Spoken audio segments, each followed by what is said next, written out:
Welcome back to the show, fueled by Hattie B's Hot Chicken. Is our guy there? Nate Washington there? Oh, it makes me so happy. I've been waiting for this all week.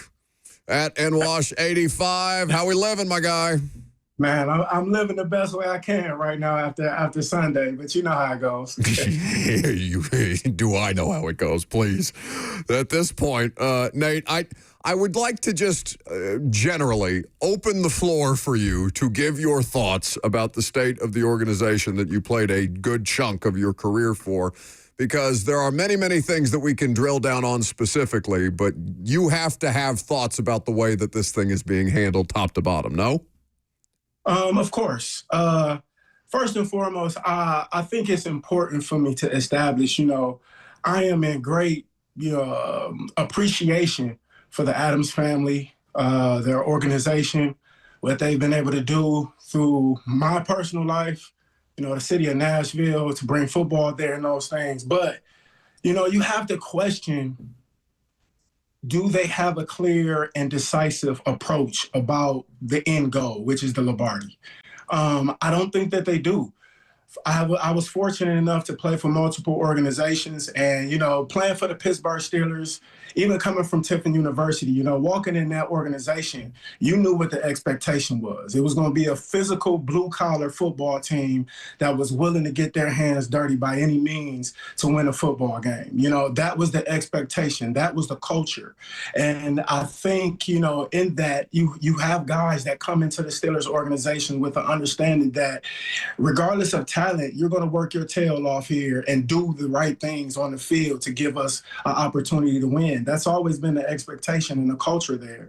And I think coming here, they're just still trying to put things together. I hate to say that this organization is young, but, established in 99 and coming to Nashville and trying to get this ball rolling, they're still 25, 26 years and trying to establish a culture, a tradition, understanding what they stand for and how they're going to approach each year going into a Lombardi. And I think that starts at the top. I want to commend Miss Amy for a lot of the changes that this organization has gone through over the most recent years. A lot of the stadium now coming and a lot of the locker room changes and changes to the approach to the front office personnel. But even in a sense, you look at last offseason and the amount of probable GMs that they hired, it's just no clear direction on who's calling the shots, what the leadership looks like, and what the end goal of that direction is going to be. I think that causes a huge problem when you have so many voices at the end of the day that make decisions on what the outcome of this organization is going to be. It has to be one or two people that are calling the shots and making sure that they stand on their word and going down with the ship, if that's so be it. There's a lot to unpack there specifically, Nate, because the stadium is a good thing, and that is a commitment to football long-term in Tennessee. But it's also, if at the end of the day, the bright, shiny new stadium is lipstick on a pig, what do you have to show for it? They are chipping away at their fan base. I totally agree with you, bro. I totally agree with you. And that's why, you want to give kudos to where kudos is due. I'm sure the new stadium will be that nice, pretty lipstick on that pig. But at the end of the day, this product upon which this team has been going out and performing has been unacceptable. I feel like I personally can say that because I was on the roster when we were 0-6. I understood the position that we were in at that time of trying to gel a bunch of new guys into a system that had already been established. Us all trying to learn and understand our roles and make sure we're going out and producing. But, one of the things that I heard from Coach, and I don't know if you guys are getting into this later, is, the approach of who's going to be more desperate was never our understanding, leaving that locker room. We never were in desperation. We were in understanding that we were one or two plays away from winning these ball games. And correcting those mistakes were the most important things for us to find a win moving forward into those next weeks. Now, I'm so glad you brought that up because I haven't gotten to that yet today. And that question was asked of the quarterback who does not play in a desperate fashion. Cam Ward is anything but desperate, gives off anything but desperate. The head coach very much gives off desperate, and you understand why those things are at odds with each other. But when Cam was asked that question, he kind of you know, he didn't dismiss the idea of desperation, but you can tell that he's not wired that way, Nate. And those are the kind of things that you worry about, the messaging, the bad habits that can be picked up over time if you are playing football for a bad organization that isn't prepared to support you the way that you need to be supported. And so I'm very glad that you pointed that specifically out. Definitely, it's important, but because one common goal amongst successful and winning organizations is establishing their identity, understanding upon no matter if the win, lose, or draw, this is how we approach the game. This is how we will be successful. And at the very moment you become a desperation type of team, then you have no identity. And it's been obvious. I've watched this team now for 3 weeks and I've been patient on it, but I think that's the nail in the coffin for them. They don't have an identity. They come out each week playing not to lose instead of winning the ball game. In the old words of Dennis Green, you play to win the game. And I don't feel like, they're coming out from the kickoff playing to win the game. They're playing not to lose, trying not to make mistakes, trying not to go out and underperform. But at that time, that's when those things are going to happen. And until they have the identity to go out and establish who they are with their hard-fought work and show their identity, they're going to continue to go through these problems. Nate the Great, Nate Washington, here with us on 104.5 The Zone, as he is each Thursday at this time. So we haven't gotten to this yet, Nate, and I'm not sure. I'm sure you've seen this at some point or another on social media. But Robert, can we hear from L'Jarius Sneed in the locker room yesterday when being asked about defending Texans wide receiver Nico Collins? Nico Collins this week. Who? Nico. Thank you. Okay, so who? The answer. All right, now can we hear? But he did it twice. It's worth it. Like he was asked the question twice. The reporter didn't understand that he was doing a thing. He was doing a bit. He didn't, and he finished it out. Now can we hear from Nico Collins when asked about L'Jarius Sneed, responding with the question who? So thoughts on going against Sneed on the other side? Yeah, it's going to be fun. Can't wait for the matchup. Can't wait to get back on the field with the guys and play again. That's the most important thing I'm most excited about, getting back at that with my teammates, my brothers. Going there, rocking out, getting our swag back. He was asked about you, and he said who a couple times today. Sneed. Okay. Yeah, he knows who I am. So that's Nico Collins in response. Nate, have you ever had something like this, a cornerback that you were getting ready to face, having that sort of discourse in the locker room? And what is your reaction to that? And is there anything you could think of from your time as a player? Oh, it's a part of the game, man. I think the trash talking in the media has definitely incited within recent years due to social media. You get a little bit of trending name and everything picks up for you. But it's always been there. It's a part of the game. It's a part of the believing in self. It's a part of going out and telling your opponent that he's not better than you.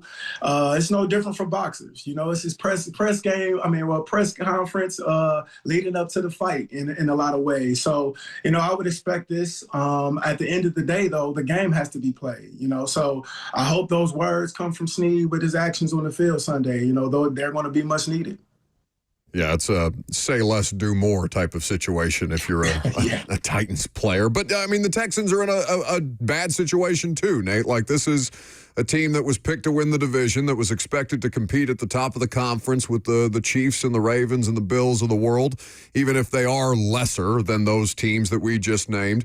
And the Ravens and Chiefs not off to a great start. I know Robert's ready for the Chiefs-Ravens game over the weekend, which would be a fascinating matchup to talk about at some point this week. But I think in particular, when you see some of the errors that they're making defensively, Nate, and you see that they traded away Jarvis Brownlee, who, again, not a perfect person from a behavioral standpoint, nor is he the best corner in the world by any stretch of the imagination. But when they start to chip away at the locker room too by giving away talented young players without a reasonable explanation, what does that say to you as a former player and somebody who's been in locker rooms where guys have been traded? Once again, we go back to establishing an identity. And it's a desperation right now. It's reflected in the front office. It's obvious that they aren't truly confident in what they have right now outside of Jeffrey Simmons and Cam Ward, right? In saying that, though, as you stated, you have to have a clear direction upon how you want to address these trades. And looking at the Brownlee trade, I believe, my opinion is that, the potential was there. The potential was for a long-term cornerback that could evolve, not only on the field, but off the field, maturing as long as you put the right veterans around him and the right coach in order to lead him. Somewhere he's a young guy, so he's going to need direction. So with that being said, to allow him to leave your organization with really and truly, in my opinion, no return, you got an overperforming 5th-round draft pick leaving your organization with a 7th-round draft pick, and you're getting a 6th back. I don't understand that, and once again, I truly just feel like it all boils down to establishing the identity. I feel like it reflects not only on this team, but in the front office. And until they establish an identity upon how they want to approach a Lombardi, I just feel like these things will be constant, and this will be only the beginning.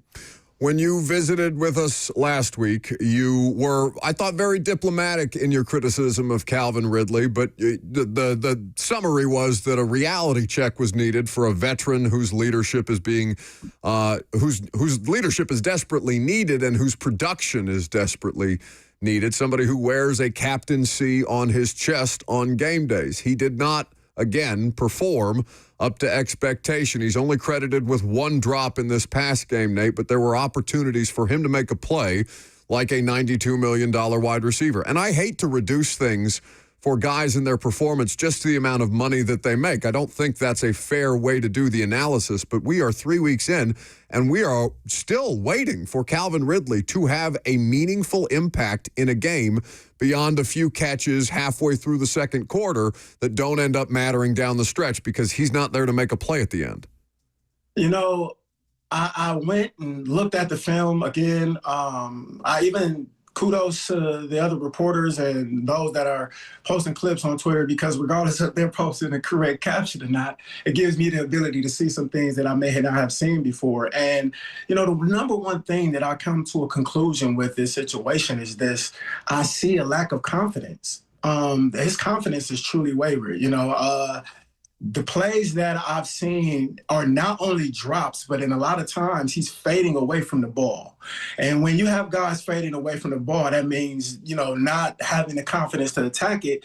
It's telling me that you're just trying your best just to make a play. You're hoping and you're wishing that you can fall back from it and you can either tip it and you can make a couple catches, but it's not working out. And when I seen the tip pass when he was in the slot this weekend and the tip pass went and he dropped the tip, I said, oh man, I knew right then and there. I said, his confidence is wavered, and being a player that has stood in front of the media before, you want to say all of the right things. You want to say all of the, I'm moving forward, I'm letting it go, but you still got to go play the game. And if you're questioning yourself out there as not only a receiver, but a $96 million man with the captaincy on his chest, it is an end for disaster for you. You have to, what you say is what you preach. And you have to go out there and do exactly what you're talking about doing. You have to go out there and do those things, which is letting it go and moving forward. And I just don't think he's done that. I think he's still carrying the weight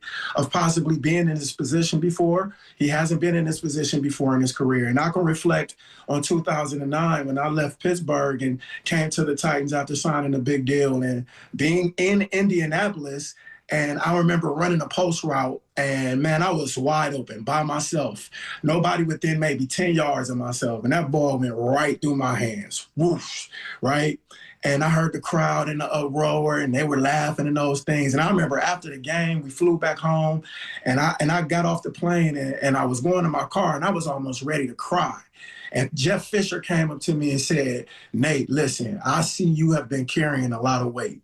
Let it go and play the game that you've always known. And that conversation in that parking lot meant a lot to me. You know what I'm saying? It was allowing me to now mold myself into this new position that I hadn't been in and actually moving forward and producing into the career that I had with the Titans. And that's why I spoke previously on his connection with the coaches. I don't know if anyone's seeing him like that. I don't understand if this is going to continue, but whether it's him, whether it's someone in the locker room, a teammate, a coach, someone is going to have to help him get his confidence together because it's lacking. He was brought in by Rand Carthon, who could relate directly to him and who was able to establish a relationship with him. And then Rand Carthon was fired. So I'm not saying that the job that Rand Carthon was doing at the time was not Right. was good enough to continue to do the job. I'm just saying that there were reasons that Calvin Ridley came here that are no longer here at this point. And it seems that as one of the few veterans on a very young roster with not many experienced players, he seems to lack that support system, to your point. Buddy, it's always good to visit with you. And the audience greatly appreciates your insight and your analysis, and we look forward to your visits each and every week. Thanks for doing it. Oh, man, I'm looking forward to it too, guys. You and Lucas are very dope, man. I've been paying attention more even when I'm not on here, so I enjoy it, man. Thanks for having me. Yeah, eat it, Bert. Still love you, Nate. Still loves you.